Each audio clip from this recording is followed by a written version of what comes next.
CEIP, Casa Espírita Ilha de Paquetá, trazendo conhecimento através do decodificador Allan Kardec, consolando corações, mostrando o caminho do aprimoramento moral, despertando o espírito imortal em cada um de nós através da doutrina espírita, concedendo o pão do espírito que nos fortalece, dando sentido à vida. Boa noite a todos. Hoje, segunda-feira, 9 de agosto de 2021, estamos aqui para mais um estudo do livro A Caminho da Luz, com o nosso amigo e expositor Éder Andrade. Esta semana estudaremos o capítulo intitulado A Edificação Cristã. Aos que não me conhecem, eu sou Luciana, trabalhadora da Casa Espírita Ilha de Paquetá. Gostaria de lembrar que o nosso estudo não é um estudo acadêmico. Trata-se de um estudo doutrinário e religioso e, por isso, não seguimos à risca as normas da ABNT. Se você gostou do nosso trabalho, dê um link no nosso canal. Isso é muito importante para nós. Vamos à prece de abertura? Amigos espirituais, nossos mentores da nossa casa, gratidão por esse trabalho, gratidão pelo apoio do nosso amigo Éder Andrade e do nosso amigo Ricardo Guimarães, para que essa transmissão possa ser feita, e pedimos auxílio para mais um estudo, para mais um dia de aprendizado e que possamos finalmente aplicar tudo aquilo que viemos estudando durante esse tempo nas nossas vidas, no nosso cotidiano, na nossa prática. Possamos praticar com afinco aquilo que temos aprendido. Que assim seja. Agora é com você, Éder. Prezados amigos da CEIP, estamos aqui mais uma vez dando continuação ao estudo do livro A Caminho da Luz. Estamos procurando, dentro das nossas possibilidades, fazer um apanhado das informações mais pertinentes que Emmanuel nos oferece a cada capítulo e a cada item, subitem do capítulo que ele comenta. Historicamente, nós estamos nos reportando ao ano de 1938. Praticamente 2 anos antes da Segunda Guerra Mundial. E Emmanuel, por intermédio desse livro, promove uma grande advertência a todos, porque a história da humanidade estaria comprometida caso as potências totalitárias do eixo vencessem a guerra. A cultura, a história de muitos países seria destruída, e para isso Emmanuel nos oferece um legado muito interessante, que é esse livro, aonde ele aborda a história de alguns povos e algumas civilizações em particular, destacando, do ponto de vista espiritual, que é importante lembrar isso, detalhes para a nossa reflexão, de forma a termos em mente que todos os exilados de Capela que vieram para a Terra foram divididos em grupos e direcionados para regiões diferentes, aonde puderam interagir com a população primitiva do planeta, estimulando, trocando informações, alavancando a evolução do nosso orbe e, ao mesmo tempo, resgatando as provas que eles haviam contraído em sua estrela de origem. Eu convido a todos os amigos a elevarmos o nosso pensamento em prece para iniciarmos esse nosso singelo encontro nesse final de tarde, início de noite. Deus Pai amado, estamos aqui reunidos em seu nome, vibrando de forma positiva, elevando o nosso pensamento para conseguirmos, nesse estudo objetivo, entender a grande mensagem que Emmanuel nos legou por intermédio da mediunidade do Chico Xavier, como um grande alerta a um período bastante conturbado da história do nosso planeta. Que os amigos espirituais possam estar ao nosso lado por hoje, agora e por todo sempre. Que assim seja.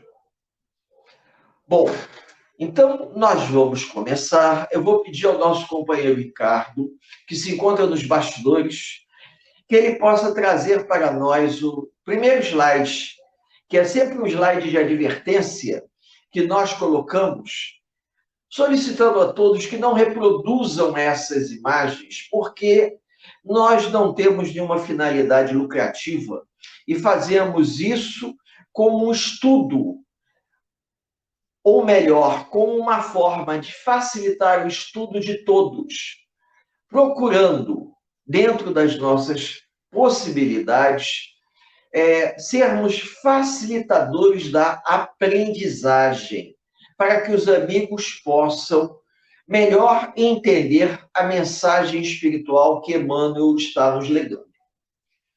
Bom, podemos passar então para o primeiro slide propriamente do capítulo. Nós estamos entrando no capítulo 14, Edificação Cristã. Lembrando a todos que estamos na segunda parte do livro, dividimos o livro em duas partes.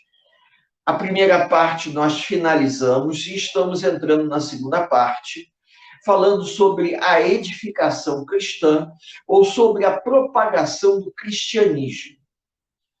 Vamos ver o primeiro subitem do capítulo 14. Os primeiros cristãos. Todo mundo já teve oportunidade de ver nesses filmes históricos, filmes de época, o surgimento dos primeiros cristãos. Esses primeiros cristãos foram tantos judeus como romanos, escravos, plebeus, patrícios, pessoas que haviam assimilado o conhecimento propagado por Jesus. Conhecimento esse que Jesus iniciou a difusão com os apóstolos, e os apóstolos, por sua vez, foram propagadores da Boa Nova, atingindo aos quatro cantos de todo o Império Romano, procurando exortar a prática do amor, da caridade, a boa convivência. Porém, havia um conflito muito grande que está nas entrelinhas das mensagens que o Cristo nos trouxe, a igualdade entre os homens. O Império Romano se mantinha através do trabalho escravo. E quando os patrícios percebem que os cristãos estavam pregando igualdade entre os homens, eles percebem nessa atitude uma atitude subversiva, se nós podemos dizer assim. E com isso, os cristãos passam a ser perseguidos. Vejam bem, quando Emmanuel vai nos legar essa informação, ele procura nos mostrar que o movimento da Boa Nova, vindo com Cristo, tinha a finalidade de diminuir a distância entre as classes sociais. Diminuir a distância não financeira, mas a distância moral, principalmente moral, de forma que tanto um trabalhador, um servo, como um patrício pudessem estar no mesmo plano de igualdade. Mas isso desmantelava a estrutura social que o Império Romano havia estabelecido. E com isso, nós teremos uma grande perseguição aos cristãos, que foram considerados pessoas não gratas ao Império Romano. E esses cristãos, os primeiros cristãos, foram obrigados a se reunir sempre escondidos. É aí que nós teremos os cristãos se reunindo nas catacumbas para poderem estudar as primeiras mensagens. Por quê? Porque eles eram perseguidos pelos romanos. E a perseguição, ela ocorria justamente por conta de que o imperador era considerado um deus. E o cristão não venerava o imperador como Deus. Deus só existia um único, um Deus supremo. E não existia um Deus entre os homens. E o cristianismo, na época, ele não cultuava imagens. Com isso, ficava difícil uma convivência harmoniosa, principalmente por questões de interesses.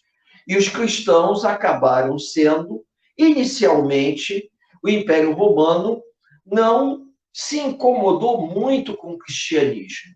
Mas quando percebem que os cristãos estavam pregando a igualdade entre os homens, e surge, inclusive, movimento entre os patrícios para libertarem os escravos, porque esses escravos eram cristãos, isso vai gerar, junto à sociedade romana, em particular em Roma, tá? Na Península Itálica, um movimento de perseguição muito grande. Perseguição aos cristãos, independente deles serem patrícios, plebeus, escravos, romanos ou não romanos. Todos passam a ser perseguidos porque pregavam uma doutrina que ia contra os interesses da política do Império Romano. Pode passar o slide, Ricardo. Bom, o que vai acontecer? A propagação do cristianismo vai ser muito grande por conta da mensagem de conforto que essa doutrina pregava. Porque no momento em que o cristianismo prometia aos homens uma vida melhor, uma vida de igualdade, após a morte, é bem claro, sejamos claros nesse aspecto, as pessoas começam a ter uma esperança que antes não tinham, principalmente os que mais sofriam, que eram os escravos, os servos. Então, o cristianismo vai ser muito difundido no Império Romano entre as classes menos favorecidas, socialmente falando. E ela vai se espalhar, e nos 4 cantos do Império, o cristianismo vai ser difundido. Porque, embora o Cristo tenha pregado somente na Palestina, os apóstolos vão levar o cristianismo a várias regiões do Império. Cada apóstolo dentro das suas possibilidades, é claro. Sendo que nós vamos ver aqui que Paulo, ele vai ser um dos apóstolos que vai ter um peso de importância muito grande, porque ele realiza 4 viagens pelo mundo antigo e Paulo falava vários idiomas. E ele, da sua 4ª e última viagem, ele vai até a Península Itálica. E vai ser em Roma que Paulo morre, vai ser condenado à morte, mas a crença dele era tão grande que ele vai contagiando por onde ele passa. E o peso das palavras do cristianismo tinha um peso muito forte, um peso de ordem moral. porque a difusão do cristianismo pelos pregadores conseguia ter ouvido, ou melhor, conseguia ser ouvida a pregação, principalmente por aqueles que buscavam uma vida melhor. A desigualdade social no Império Romano era muito grande, e o império se mantinha, como todos os impérios da antiguidade, através do trabalho, da exploração do homem pelo homem, trabalho escravo. E quando o cristianismo, como eu disse aqui, ele oferece aos homens uma alternativa de que aquela vida miserável um dia teria fim e as pessoas encontrariam a salvação, se libertariam, inicialmente eles não entendiam o sentido. Eles acreditavam que haveria um movimento muito grande e tudo aquilo deixaria de existir. Apenas aqueles espíritos mais amadurecidos é que entendiam que a mensagem evangélica, apostólica, ela se referia a uma vida futura, aonde após a morte o sofrimento iria cessar. Existia uma vida após aquela, e a vida após a morte daquele corpo físico seria uma vida de paz. O indivíduo não continuaria sofrendo do jeito que ele sofria naquele momento. E isso ganhou um espaço muito grande, principalmente em todas as províncias romanas, onde a escravidão ela era levada na base do chicote. E para o império se manter, era necessário uma força armada. Tanto é que as legiões romanas, elas mantinham as províncias romanas todas controladas através do uso das armas. E todos os povos subjugados, eles eram levados para Roma na condição de escravos. Então, a escravidão imperava em todo, poderíamos dizer, em todo o litoral do mar Mediterrâneo. Em quase todas as regiões periféricas ao mar Mediterrâneo, existia escravidão, ou dos romanos escravizando os povos dominados, nem que fosse para pagar tributo. Então, nisso tudo, o cristianismo, de uma forma ou de outra, acabava chegando ao ouvido das massas oprimidas. E essas massas oprimidas acabavam cedendo e, não digo que se convertendo, mas sendo muito simpáticas ao cristianismo. Ricardo, podemos passar para o outro slide. Muito bem. A redação dos textos definitivos. É curioso dizer isso, mas quando o Cristo retorna à pátria espiritual, os apóstolos e seus seguidores, eles desenvolvem um trabalho de transcrição de todo o conhecimento que o Cristo havia legado. Então, os evangelistas, eles vão escrever todo o conhecimento que eles haviam recebido. Porém, alguns dos seguidores acabam transcrevendo também. Então, com isso, nós temos de vez em quando aí o surgimento de um evangelho considerado apócrifo, ou seja, um evangelho que foi escrito naquela mesma época, ou um pouquinho depois daquela época, não é reconhecido como uma coisa legítima, mas as informações batem, são informações históricas. Então, mas para ser um evangelho reconhecido, tem que haver duas vertentes. Primeiro, o evangelho tem que ser reconhecido pela igreja, e o outro, ele tem que ser um evangelho reconhecido historicamente. Ou você tem uma coisa ou tem outra. Então, nós temos aí alguns evangelhos que foram encontrados próximos ao Mar Morto, né? Esses evangelhos foram escritos em épocas muito próximas a dos evangelistas, que fazem narrativas também. Mas as narrativas, o que elas pregam? Coisas muito semelhantes. Porque aqueles que ouviam a boa nova dos apóstolos só poderiam reproduzir coisas muito semelhantes com pequenas diferenças de detalhes, que talvez não nos importe tanto. O mais importante é o corpo central, que prega a aproximação dos homens através da igualdade. Igualdade entre os homens diante a Deus. E essa igualdade dos homens diante a Deus é um problema complicado. Por quê? Porque a sociedade humana, ela continuava sendo estruturada em cima da desigualdade das classes. A sociedade, ela ainda continuava sendo piramidal, ou seja, classes dominantes controlavam, dominavam e mandavam em classes subjugadas.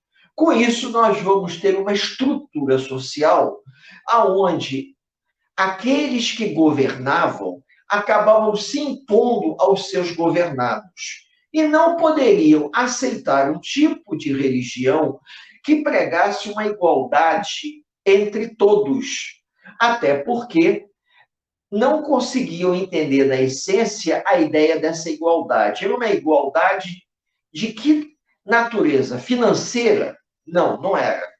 Social? Também não. Moral? Cultural? Também não. Porque para que o indivíduo pudesse ter acesso a determinada cultura, ele tinha que ser de uma classe privilegiada.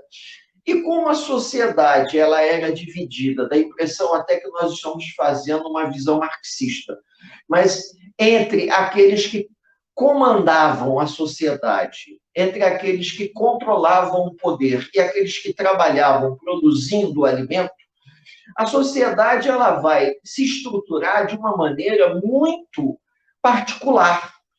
E após a queda do Império Romano, quando o cristianismo deixa de ser a religião perseguida pelo Império para ser a religião oficial do Império, o que vai acontecer?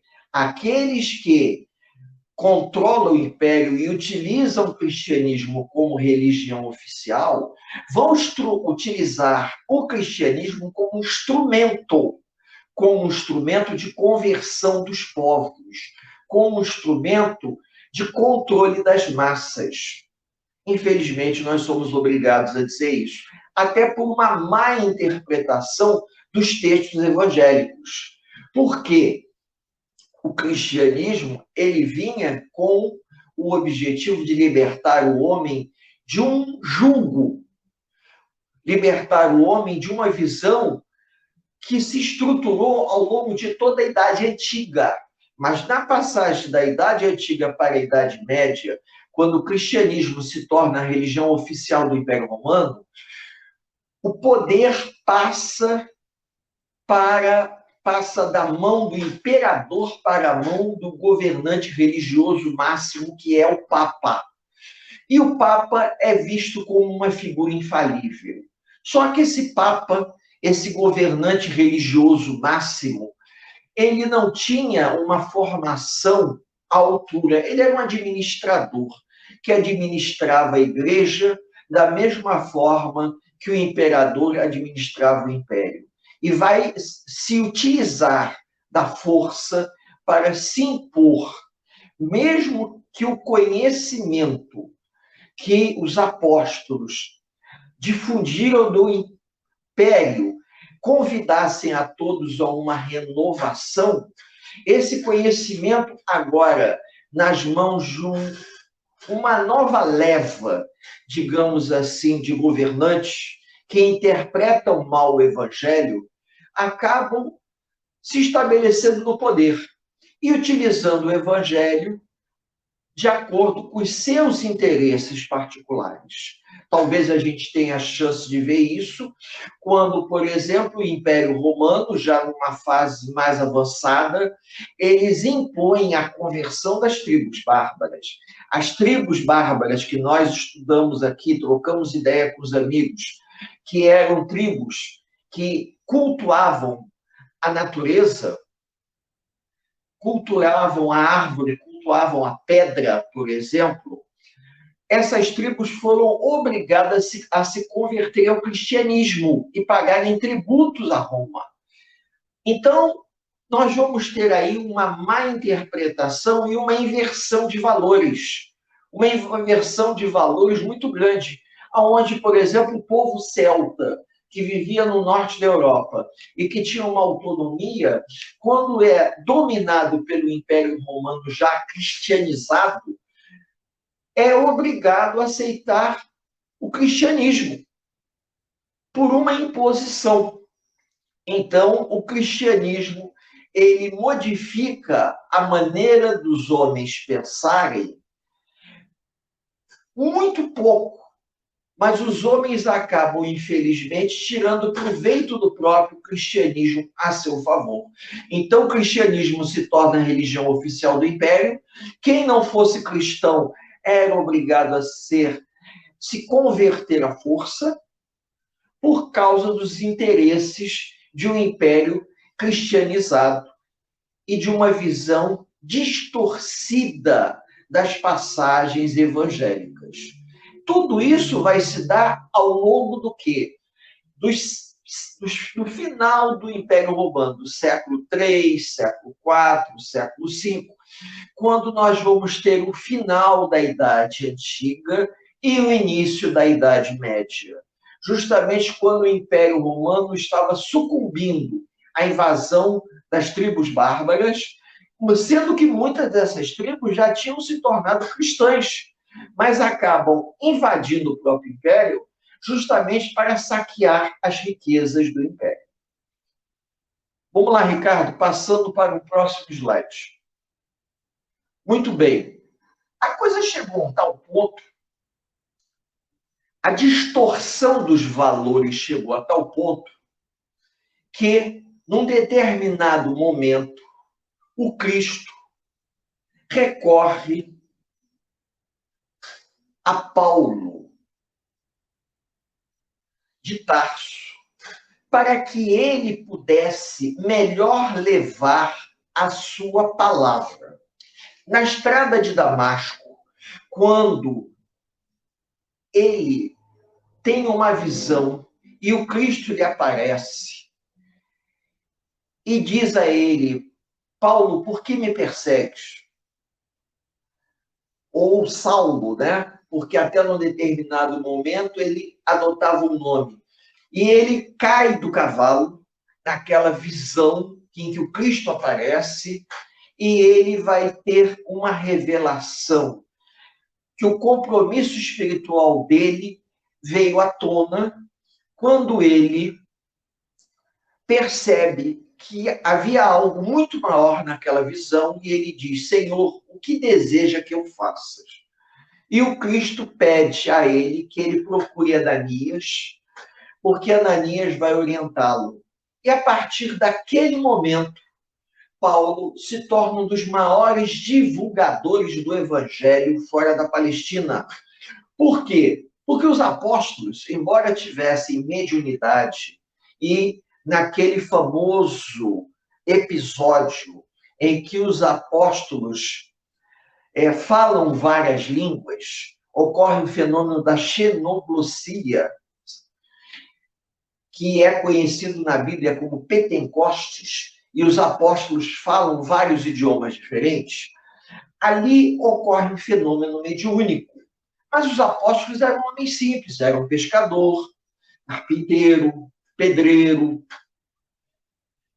Enquanto que Paulo, não, Paulo era um homem instruído. Paulo era um tribuno, ele era um homem que tinha conhecimento. Ele falava 4 ou 5 idiomas.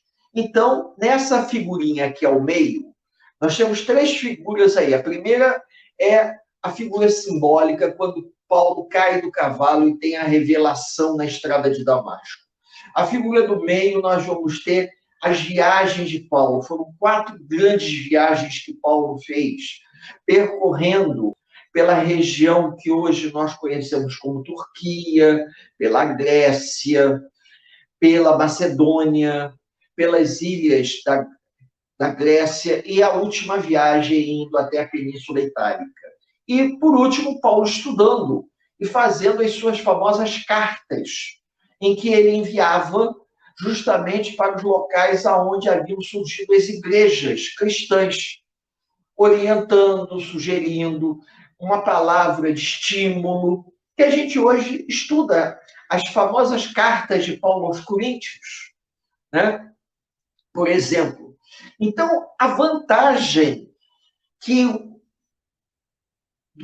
Paulo em relação aos outros apóstolos, primeiro, houve um certo desentendimento entre o Paulo e os outros apóstolos. Por quê? Porque Paulo, por ser um homem mais culto e ter uma visão mais dinâmica, ele já tinha percebido claramente, talvez intuitivamente, que a palavra do Cristo tinha que ser levada para fora da Palestina. Enquanto que os apóstolos não tinham esse alcance. Esse foi um dos motivos de desentendimento entre eles. Até que Pedro vai perceber que Paulo estava vendo muito mais à frente do que eles próprios. Quando Pedro funda a mansão, a Casa do Caminho, Pedro percebe que a mensagem do Evangelho não poderia ficar retida ali naquela região, ela tinha que ser levada para fora. E quando ele faz a Casa do Caminho, era para poder abrigar viajantes, para que os viajantes pudessem levar a boa nova para o destino que eles seguiriam. Mas a importância de Paulo foi fundamental, porque Paulo, além de ser um homem muito culto, era um homem inteligente, dominava, como eu disse aqui, era o grego, o romano, falava o hebreu. No total, eram 4 ou 5 línguas que Paulo dominava com facilidade e poderia viajar e falar na língua local. Isso era uma vantagem para a época, que o restante dos apóstolos não tinham essa preparação toda. Então, isso vai ter um peso de importância muito grande na divulgação do Evangelho. Então, vejam bem, fazendo uma comparação entre o que Emmanuel está querendo nos dizer aqui nessa passagem, quando ele enviou para Chico Xavier essa mensagem psicográfica, nessa época, Chico já estava psicografando muitas obras que futuramente seriam traduzidas em vários idiomas. Então, Emmanuel já estava dando uma pincelada aí, que essa mesma obra poderia um dia ser traduzida em outro idioma e outros povos receberem essa obra traduzida assim como as outras, da mesma forma como Paulo de Tarso fazia quando viajava, ia levando a boa nova na língua local dos povos em que ele visitava. Então, Emmanuel, ele coloca nas entrelinhas dessa obra muita informação que a gente só percebe com o passar do tempo. Porque ele estava exortando, através do A Caminho da Luz, o cristianismo para que os homens pudessem parar e refletir um pouco sobre o que estava acontecendo, sobre o grande perigo que a humanidade ocidental e oriental estavam vivendo no prelúdio da Segunda Grande Guerra, porque não era uma guerra somente no Ocidente. Alemanha e Itália no Ocidente, o Japão na Ásia. E olha que o Japão ocupou uma área imensa na Ásia.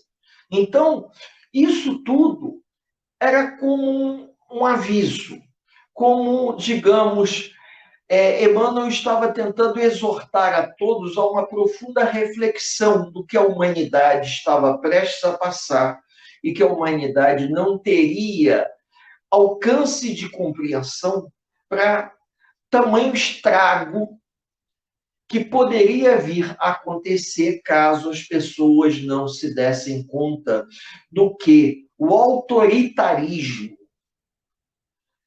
de determinados governantes poderiam trazer. Vamos lá, vamos passar para outro slide. Muito bem. O Apocalipse de João. O Apocalipse de João foi colocado nesse capítulo como subitem, tanto esse como o próximo, propositadamente. Por quê?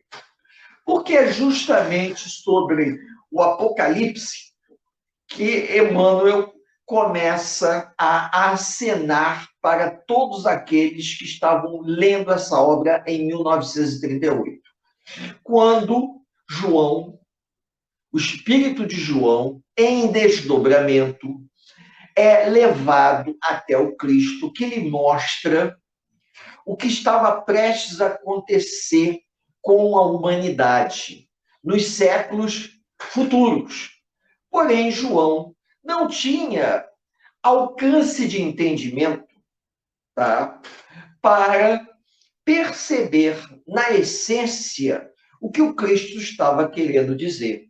Mas o Cristo lhe disse: vá e transcreva para que a humanidade um dia venha a perceber que todos passarão por um grande transtorno, por grandes problemas. E dentro da mentalidade da época, dentro do conhecimento que ele tinha, dentro das ferramentas que João tinha, João só poderia conceber o que ele havia visto da seguinte forma: que Deus enviaria 4 cavaleiros que destruiriam a humanidade, conhecido como os 4 cavaleiros do Apocalipse.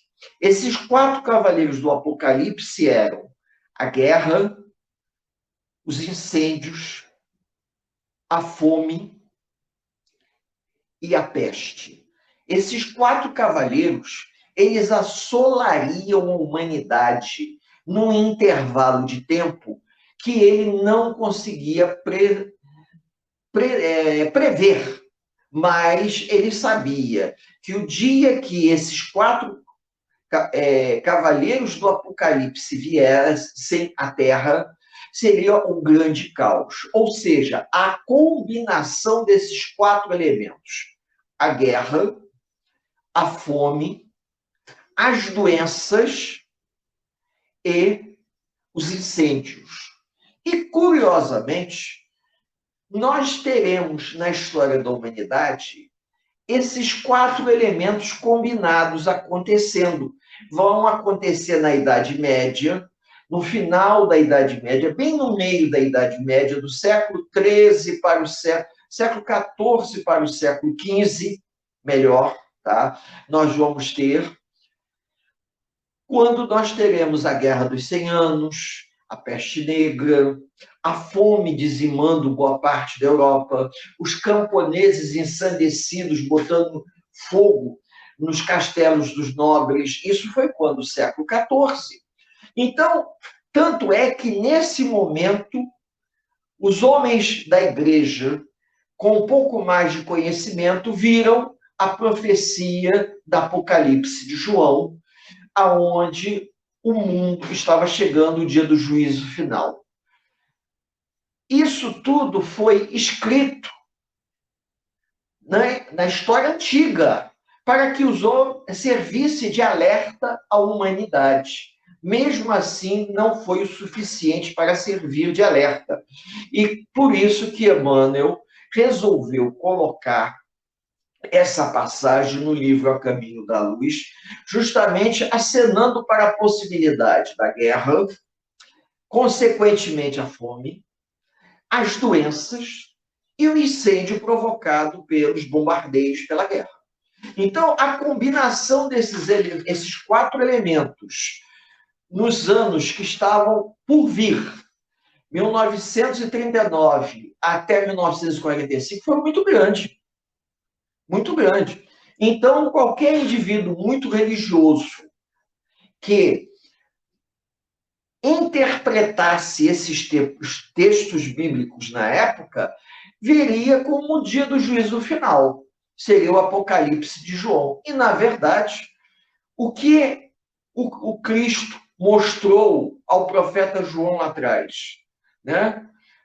Ao apóstolo e profeta João, que ele procurasse registrar que a combinação desses 4 incidentes poderiam levar à destruição da sociedade ou da humanidade. Principalmente se viesse a parte pior, que é o próximo slide. Passa aí, Ricardo. João prevê a vinda do que ele chamou a identificação da besta apocalíptica. Muito bem. Essa passagem é uma passagem bastante delicada, porque quando nós falamos sobre besta apocalíptica, os companheiros poderiam pensar o quê? Seria o demônio? Seria o quê? Alguém com muito poder, liderando massas, levando essas massas à guerra. E foi exatamente isso que a humanidade inteira viu nos grandes líderes, sem citar nomes, que levaram o mundo à Segunda Guerra Mundial. Se todos pararem para pensar, pelo menos um personagem eu posso citar e me sentir realmente à vontade para falar de Adolfo Hitler, que incitou a Alemanha à guerra e todas as atrocidades que os alemães fizeram. Então, quando ele se referia à besta apocalíptica, não era uma figura como uma quimera que está aqui mostrando, né, um monstro mitológico que viria destruir a humanidade, como outro dia eu estava vendo um filme japonês do Godzilla. Não é isso, não é uma criatura apocalíptica que vai vir destruir a humanidade, mas é o próprio homem, utilizando-se do conhecimento da palavra, do estudo, e vai se transformar numa verdadeira besta que vai conduzir as massas a fazerem grandes atrocidades. E se nós pegarmos os livros de história, nós vamos ver isso. A gente pode falar da antiguidade que não tem problema. Não fica mal. Então, por exemplo, em plena Idade Média, um papa, junto com os reis e nobres, lideram um movimento de cunho militar e religioso que ganhou o nome de Cruzadas, aonde toda a Europa cristã luta para invadir Jerusalém, a Palestina, e dominar aquela região para tomar a Terra Santa dos muçulmanos.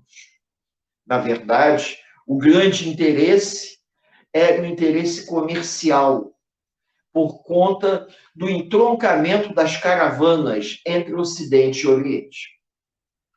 Então, se nós pararmos para pensar que o Papa Urbano IV, se eu não me engano, junto com reis e nobres da época, lideraram um movimento de uma empreitada de grandes proporções, onde 8 expedições militares de grande porte foram até Jerusalém e muitos se perderam. Tem até um filme aí na Netflix chamado Cruzadas, vocês podem ver. A gente pode atribuir a ideia da besta apocalíptica a quem tomou a frente e liderou isso, porque não fazia sentido nenhum tamanha empreitada militar daquele porte naquela época. O número de mortos foi imenso, o comprometimento, a propagação das doenças.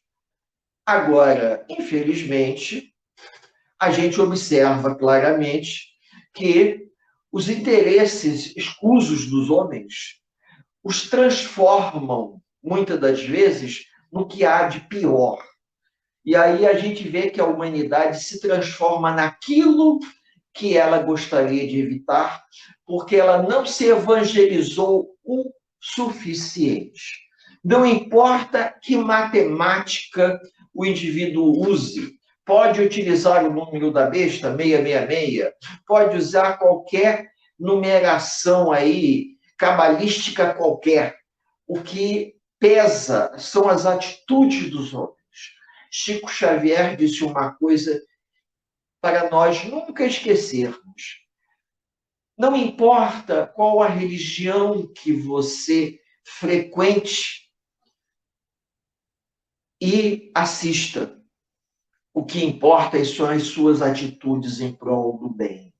Então, a gente, às vezes, precisa parar para pensar que a má interpretação das passagens evangélicas e as atitudes equivocadas dos homens levaram a humanidade a um caos de grandes proporções. Infelizmente. Vamos lá, Ricardo? Passa aí para a gente. Bom, o roteiro de luz e de amor. É óbvio que, apesar de todas essas atitudes equivocadas, ao longo da história da humanidade, o Evangelho ele vai sobreviver no coração e na mente dos homens. Principalmente daqueles imbuídos do bem, conseguiam levar o Evangelho a ponto de serem divulgadores da Boa Nova. Muitos indivíduos, independente de serem católicos, muitos eram protestantes, poderiam ser calvinistas, poderiam ser luteranos, poderiam também anglicanos, mas que levavam o Evangelho de uma forma sadia para uma mudança de conduta dos homens. É o que nós vamos ver na Idade Moderna. Quanto a isso, não há dúvida de que o Evangelho ele sobreviveu a todas as burrices e todos os equívocos que os homens cometeram em nome de um Cristo em que mal conheciam, mas, numa vez que eles chegavam ao poder, eles utilizavam esse poder do jeito que eles bem entendiam. No filme Irmão Sol, Irmã Lua, que conta a história de Francisco de Assis e de Santa Clara, a gente vê que o Papa ele era um administrador. E tem uma passagem nesse filme que ela é muito interessante, quando Pai Francisco, como ele era chamado pelos seus seguidores, e os seus seguidores, todos de pés descalços, vão até Roma para ver o Papa. E quando Francisco de Assis se apresenta na frente do Papa, a elevação moral de Francisco era tão grande que o Papa cai de joelhos diante de Francisco. E é rapidamente levantado pelos seus assessores, porque não fazia sentido o Papa se curvar diante de um homem sujo de pés descalços.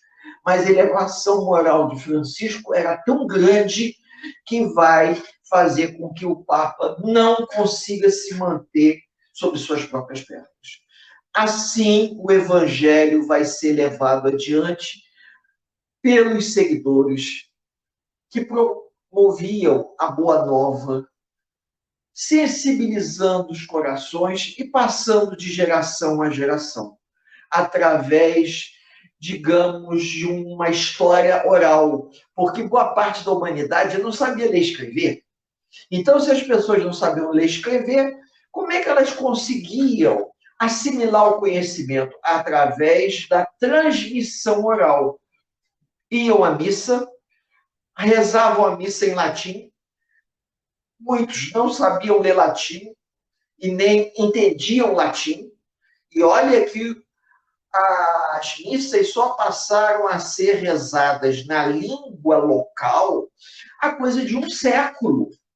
Então, em plena Idade Média, as missas eram rezadas em latim. O povo não entendia, o povo repetia aquilo mecanicamente. As pessoas não sabiam latim. E o pouco conhecimento que elas tinham era um conhecimento transmitido dentro da própria família, quando algumas pessoas dominavam as passagens cristãs de alta elevação de ordem moral. Quando Lutero, isso em pleno século XVI, 1517 a 1520, ele faz a tradução da Bíblia para o alemão e resolve rezar as missas em alemão, as pessoas começaram a enxergar o cristianismo de uma forma diferente. Por isso que nós temos a grande cisão, a grande divisão. Nós temos, até 1520, nós só tínhamos a Igreja Católica, mas a partir de 1520 nós vamos ter as igrejas reformadas, ou seja, a calvinista, a luterana e a anglicana. Lógico que sempre existe um interesse político, sempre existe um interesse econômico envolvendo, mas nós vamos ter a oportunidade de traduzir o texto bíblico, porque o texto foi escrito em hebraico. Jesus falava em aramaico.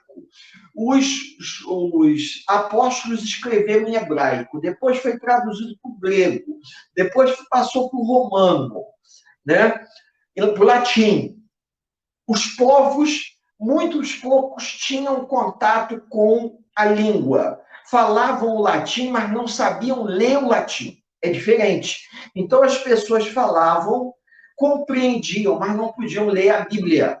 Quando Gutenberg imprime a primeira Bíblia, ela vai imprimir em latim.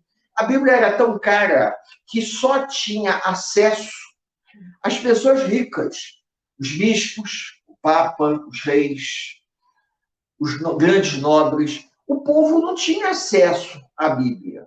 E até pouquíssimo tempo atrás, verdade se diga, talvez uns 200 anos atrás, a população não tinha acesso à Bíblia. Eu já tive a oportunidade de ver algumas estatísticas aonde, por volta do início do século, quando o Brasil, vamos colocar assim, quando a família real veio para o Brasil, 1806, 1807, que a família real chegou aqui, a vinda da família real, nós tivemos a abertura dos portos, né? 97% da população era analfabeta. Só 3% sabia ler e escrever corretamente. Então, você imagina se, nessa época, o povo, o grosso do povo, não sabia ler e escrever, quanto mais ler latim. Então, isso daí era um elemento dificultador. Se a gente for no centro do Rio de Janeiro, nós vamos ver que algumas igrejas, como, por exemplo, a igreja Senhor dos Passos, ela tem... Quem entra na igreja vai notar um desnível. Esse desnível é para que, na parte da frente, todas as pessoas da classe alta poderiam sentar em bancos de couro. E na parte de trás, havia uma ondulação no chão. Aquela ondulação era para que o povo derrapado pudesse ficar ali atrás e pudesse ficar um pouco mais alto e conseguisse ver o padre lá na frente. Se alguém um dia tiver a oportunidade de fazer um passeio pelo centro do Rio, Avenida Passos, vá na igreja Senhor dos Passos, se estiver aberta, que é uma igreja bonita, mas estava precisando de reforma. E a gente vai notar isso. O povo, ele participava da missa à parte.